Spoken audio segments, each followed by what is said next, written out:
Go ahead, take a look around you. I mean, the chair you're sitting on, the screen you're watching, it all feels, well, real, right? It's solid, it's tangible. But what if it's not? Today, we are diving deep into one of the biggest questions imaginable. Is the world you experience actually real? And this isn't just some late-night dorm room conversation. No, some of the absolute brightest minds in physics, neuroscience, and even information theory are genuinely asking this question. So you know what? Let's join them. Let's go on an investigation together, right into the very fabric of existence. So, the big question, is your world real? I mean, we all kind of just operate on this basic assumption that what we see is what we get, right? That the world is just out there. It's objective, it's waiting for us. But what if that's the single biggest assumption we ever make? Let's really dig in and challenge that idea. I get it. It certainly feels real. A chair feels solid. A wall will definitely stop you if you walk into it. But let's think about it a different way for a sec. What if your senses aren't this perfect, crystal clear window to the world? What if they're more like the desktop on your computer? A simplified, user-friendly interface that's hiding a ridiculously complicated reality happening just underneath the surface. Okay, so to even begin to tackle a question this huge, we've got to start small. I mean, really small.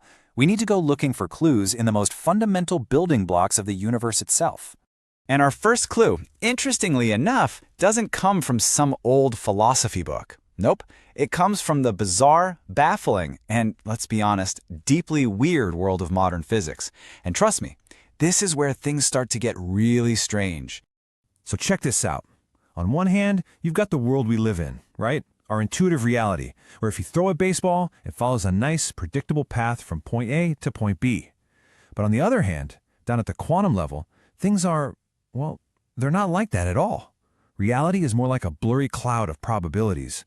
Get this, particles don't even have a definite location until we actually go and look for them.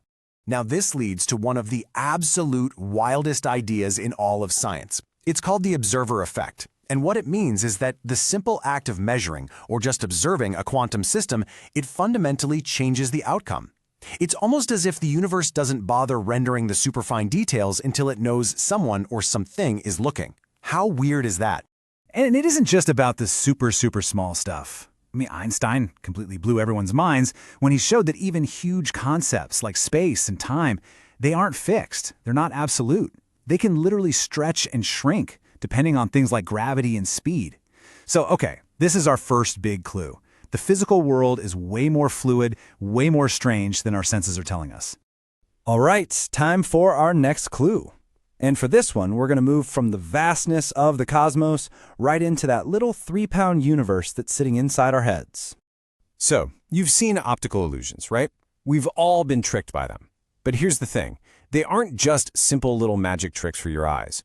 No, when an illusion fools you, what's actually happening is you're getting a very rare peek behind the curtain of your own perception.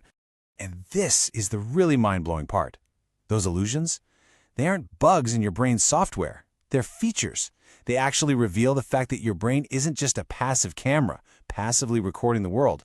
No way. It's an active, powerful artist, and is constantly constructing your reality from scratch every single moment of every single day. Okay, think about it like this. First, all this raw, chaotic data is just flooding into your brain from your senses. Then, your brain steps in like a master editor. It filters things, it compresses information, and it interprets all that data based on everything you've ever experienced before. And that final, polished edit, that's what you consciously experience as the world. So it's not a direct recording, it's an interpretation. So let's pause for a second. We've got a universe that seems to kind of wait for an observer before it decides what to be, and we've got a brain that actively constructs what it observes. So what happens when we put those two pretty huge clues together? Well, we get a radical new way of looking at reality itself, as an operating system. Yeah, let's just run with this whole OS metaphor for a minute. Your senses, they're the inputs, right? The keyboard, the mouse. Your brain, that's the processor, the CPU, doing all the heavy lifting. And your conscious experience of the world, that's the user interface you see on the screen. But that leads to a pretty big question. If our reality is just a constructed output, who or what wrote the code?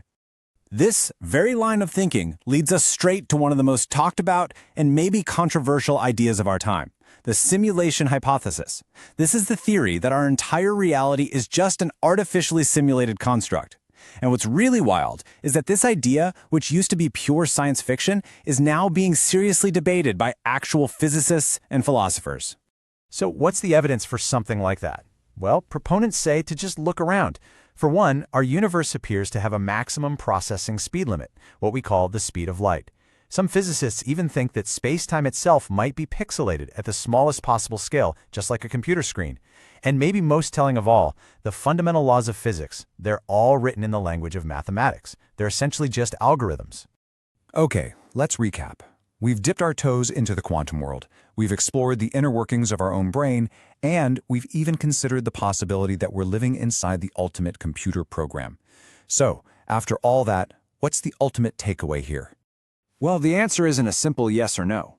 Your world isn't fake in the way we usually think about it. I mean, that chair will still hold your weight. But what you experience is more like a personalized user interface, one that's been specifically tailored for you. Your brain is brilliantly hiding all the messy, complicated code of quantum physics and just giving you a nice, clean, simple icon labeled chair that you can interact with. So if there's one thing we can say for certain after all this, it's this. Reality is absolutely not what it seems. Whatever the world truly is deep down, you can bet the simple picture our senses paint for us is only just scratching the surface. So maybe, just maybe, the question we should be asking isn't, is reality real? But instead, how real is it? Now that is the real mystery, isn't it? And it's an idea that invites you to look around your world not with suspicion, but with a brand new sense of wonder. And to ask yourself, what other layers of reality are hiding just beneath the surface of what I see every day?